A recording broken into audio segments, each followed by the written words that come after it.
So, what is the number one misunderstood diagnosis that is related to school attendance? Well, what we're going to talk about today is the relationship between obsessive compulsive disorder and school attendance. We're going to set the record straight about what are some of the misnomers about obsessive compulsive disorder, and then how does it exactly fit into this whole educational situation? Why are kids missing school because of obsessive compulsive disorder? And then what can we do about it? My name's Ira Hayes. I'm a specialist treating anxiety in children and adults, most notably in the intersectionality between mental health and education. I have a background in treating obsessive compulsive disorder, school phobia, emetophobia, and agoraphobia. And we're going to be talking today about the relationship between OCD and school attendance. So, what I can tell you about the relationship between OCD and school attendance is it's probably related to a lot of misconceptions. Most people think that OCD is what they see on TV in shows like Monk or other shows that depict obsessive compulsive disorder. And what I can tell you is that there's a small fraction of kids that do struggle with attendance related to contamination OCD. But the vast majority of kids that struggle with the relationship with school and attendance that have obsessive compulsive disorder are struggling for a couple of different reasons. So we're going to go over those reasons today, talk about what we can do to help these kiddos. And again, this is not going to be a 4-hour video about obsessive compulsive disorder. This will be a very quick overview. So stay tuned to the channel. In the future, we're going to have a lot more videos where we go more in depth with each kind of OCD and some of the presentations and how we might treat it. But stay tuned. I'm pretty excited to get into this one. So I fear starting with contamination OCD might be a bad idea because it might reinforce a stereotype, but I do want to talk about it just for a minute or two. I do believe that a lot of times morning routines, sometimes related to contamination and sometimes having nothing to do with contamination, often do present as a barrier to kids getting into school on time, which often presents to either long-term absences or just absences in the morning where they're missing one or two major classes. That can cause some academic anxiety in the future, right? Especially if those are academic classes like English or math, and they need to catch up and play catch up. But how does this present? So these morning routines, again, can be surrounded around being healthy or being clean, but it can really have anything to do with their obsessive thought and their compulsive behavior. So for us to look at obsessive compulsive disorder, we need to understand that there's typically an obsessive thought that creates behavior. Now, sometimes those behaviors are physical, and sometimes those behaviors are something that is internal or just a behavior that we won't observe. So, for example, they may need to repeat something in their mind, they may need to pray, or the compulsive behavior might just be avoidance. So, for a lot of kids, this routine in the morning that can't be interrupted or they struggle with this interruption is very specific. And that's how we're going to get to the bottom of it when we're asking questions like, hey, are there any routines that you do in the morning that if someone interrupted them or you couldn't do them, it would make it hard to get to school? That's a pretty good question to start with. Some of these routines are like the way they take a shower. They have to wash everything twice or with a certain kind of soap or for a certain amount of time. Or they just have to wash for an undisclosed period of time, but they know when it feels right. And typically it feels right when their anxiety drops. It has nothing to do with like when something's clean or when something's ready, but it feels right to them when their anxiety drops and they're able to move on to the next step in their routine. So very frequently when we're talking about this, we'll ask about morning routines related to showering, related to brushing their teeth, could even be what they eat, or bathroom behaviors like how they use the toilet before they go to school. These are some of the common themes that we'll see that may present as a barrier for kids that have some obsessive compulsive features or obsessive compulsive disorder in the morning struggling with school attendance. So that presentation in kids with OCD is probably not the most common. I would say the most common presentation of kids with OCD, and this goes from age groups I treat are from like 5 or 6 years old all the way up through high school, is the idea of intrusive thoughts. So a lot of kids have unwanted intrusive thoughts, those obsessional thoughts where it's not as though they want these thoughts to happen or they feel as if they have any control. So what I would say is these thoughts are unwanted negative thoughts that create anxiety. And then the compulsion associated with that is either to try to answer an unanswerable question of some sort, like, would I ever do this? Or why am I having this thought? Or am I a terrible person for having these thoughts? These unanswerable questions come up based on some of these intrusive thoughts. So, uh, for example, if a student has an intrusive thought of, let's say, pushing a friend in front of a bus, It doesn't mean this student is ever going to act on that thought. In fact, of all the students I've worked with OCD, when they have some form of harm OCD, I've never had a student actually perpetrate any of the things that they're thinking, right? In fact, it's the most moral of these kids that I find that suffer from this the most. But they have this intrusive thought of pushing their friend in front of the bus.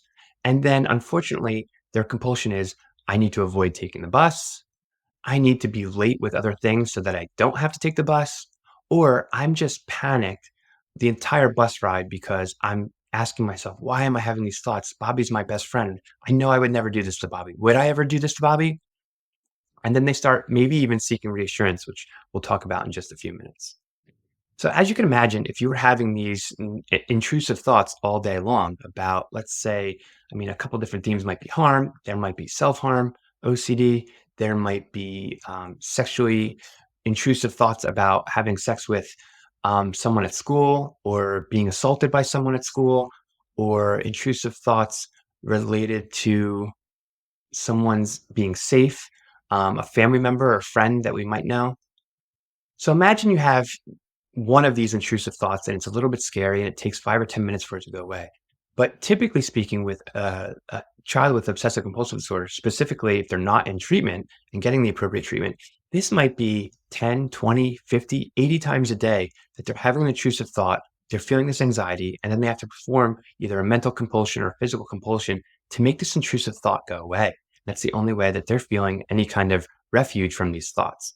And in treatment, they'll learn that what they're doing is probably making it worse, but in reality, it's the only thing that they know that is working at that point. So oftentimes, even if they're not having an avoidant response to school, which they will, often they'll begin to have a relationship where they know it's so hard to tolerate all of this distress while I'm trying to focus at school or while I'm trying to be present with my peers. So they end up using avoidance as a technique. However, the thoughts themselves aren't related to school. The solution to the problem is not necessarily a change in what they're experiencing at school, but it's a change in the way they deal with their obsessive compulsive. If you're working with a kid and you suspect that they have obsessive compulsive disorder, whether it be contamination or intrusive thoughts or anything else, one of the best things we could do is connect them with a specialist. Generally speaking, there's a lot of people that talk about treating anxiety and treating obsessive compulsive disorder.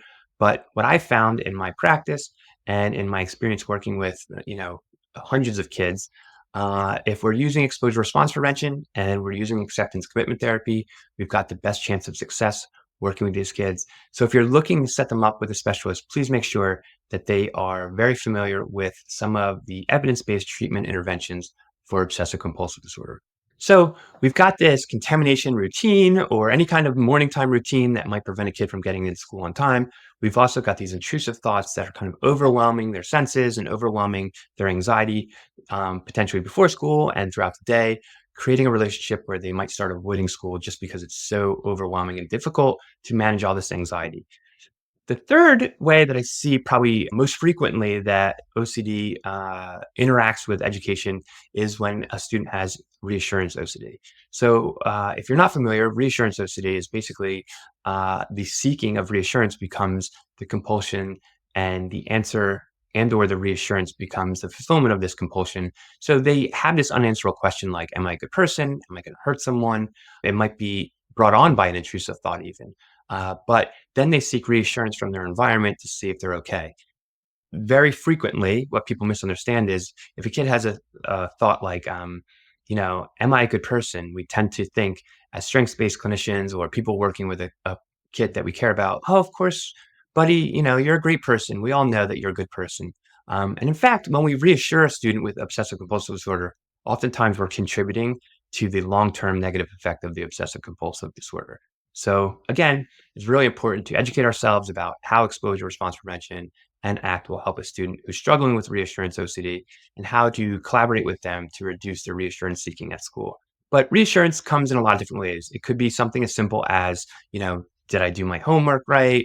Do you guys want to hang out after school? It's not one asking of a question. Typically, it's a repetitive thing that happens very frequently to seek that reassurance.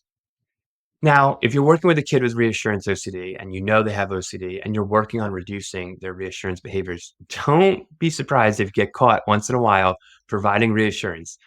Even as a practitioner that's very aware of what's going on, there's times where I slip up. It's times where these kids can be very crafty in getting their needs met. And remember, they're trying to reduce their anxiety, and they might be 100% on board with trying to reduce their reassurance. Maybe they're not even aware that this reassurance theme is there, but they'll seek reassurance and we will accidentally give it to them. So don't be surprised, and don't beat yourself up about it either if you've noticed, oh my gosh, maybe this kid in my class has reassurance and I've been providing reassurance this whole year. Now what do I do? It's like now we just work with him and their counselor and their family to reduce that reassurance seeking. It doesn't have to be cold turkey either. It doesn't have to be like, hey, we never seek reassurance again. It can be a systematic way in which the clinician and the kid agree upon a schedule. It could be a reduction in the amount of times they seek reassurance, in certain time that they are allowed to seek reassurance, or in what theme or category of reasons that they might seek reassurance. So again, work very closely with the treatment team. I think that's where I love working with schools with consultation, because we can set up a plan, get the schools on board, get the families on board, and really help out the kids. Because I will tell you, if a kid is getting obsessive compulsive disorder treatment at home, and there's a plan to reduce reassurance seeking at home, very frequently what we'll see is an increase in reassurance seeking at school. Or if kids are committing to a plan where they're not going to seek reassurance from peers, if you're that kid's teacher or counselor, you might see an increase in reassurance seeking. Just a quick note, a lot of times I think people get nervous around working with OCD because of the nature of a lot of the themes. They can be scary, like harm OCD and pedophilia OCD and other sexually intrusive thoughts. If you're working with a kid that is already been diagnosed with OCD, that's great because we've got a lot of information and it takes a lot of the fear out of it. If we know that they have OCD and this is one of the themes we're seeing, we can work with his team or be a contributor to the team to make sure that we address this appropriately. When I first started working on school attendance and school phobia, I realized that I had failed several kids with obsessive compulsive disorder and did not know why. And I was already doing exposure treatment to get kids to school, but what I did was I sought out a mentor in obsessive compulsive disorder specifically. So I found someone that could mentor me and teach me how to apply exposure response prevention to OCD. And still to this day, I get caught up and I call my mentor and I talk to them.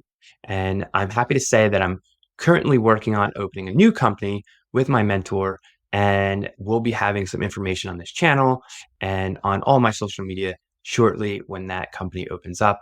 We're hoping to provide lots more education around obsessive compulsive disorder treatment and around school phobia treatment in the future. So stay tuned to this channel for all that great news. Sorry, I'm rambling a little bit because I get it very excited when I'm talking about helping all of these kids. It's one of the things that I've noticed is that over the last 8 to 10 years, as I work with kids who are kind of marginalized by the mental health community, kids with emetophobia, kids with OCD, kids with school phobia, they're often very misunderstood. And I get very passionate about sharing information about it because I see the impact it has with these kids. In fact, one of the things I want to highlight before I end this video is how treatable obsessive compulsive disorder is, particularly in kids that are very young. And when we catch OCD when it's really early, we're able to intervene in a way where kids can go from having a very disrupted life to like a very healthy and normal interaction at school.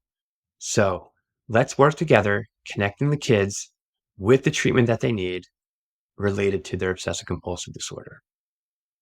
If you've liked this video, please do me a favor, give it a thumbs up, make some comments in the chat. If you've experienced working with kids with obsessive compulsive disorder and you've made some mistakes, it's okay to share them below. I've made tons of mistakes with these kiddos and I'm working at getting better every single day. And if you've had some success stories, please comment below so that we can hear those successes too. Our goal in creating these kind of videos is to share information, get the conversation started, get to helping these kids get back to school. And I think raising awareness about obsessive compulsive disorder is really going to be valuable. Thanks for joining me today, and hope to catch you again in the future with more videos related to mental health and education.